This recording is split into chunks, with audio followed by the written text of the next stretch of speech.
Kedysi boli naše štátne hranice prísne stráženou zónou.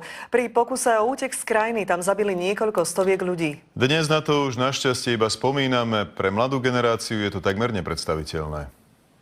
Pred viac ako 20 rokmi naše štátne hranice so západným svetom lemovali takéto osnaté drôty.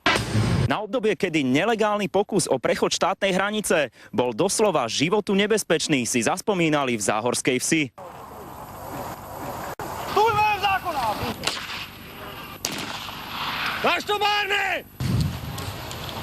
Nadšenci si dnes zaspomínali na časy, keď sa pokus o prekročenie štátnej hranice trestal smrťou. Chcel som približiť tú históriu vlastne tejto pohraničnej stráže. Týchto chlapcov brali niektorí ako jak hrdinov, vlastne niektorí brali ako vrahov. Nás motivuje spíš takový ten společný zájem o tú našu společnou historii, myslím, historii společnou československého státu a motivuje nás taky památka, odkaz těch lidí, kteří umřeli. Pohraničiar, ktorý v časoch totality sám strážil hranice, si ale o ich ochrane dodnes myslí svoje. Ochrana štátnej hranice na tú dobu, ktorá vtedy bola, aj keď ľudia si povedali, že to bolo komunizmu, alebo to bolo za socializmu, ale tá ochrana štátnej hranice bola potrebná. Podľa vlastných slov bol svedkom stoviek pokusov o útek, no za jeho služby údajne žiadny nebol úspešný. Ani jeden.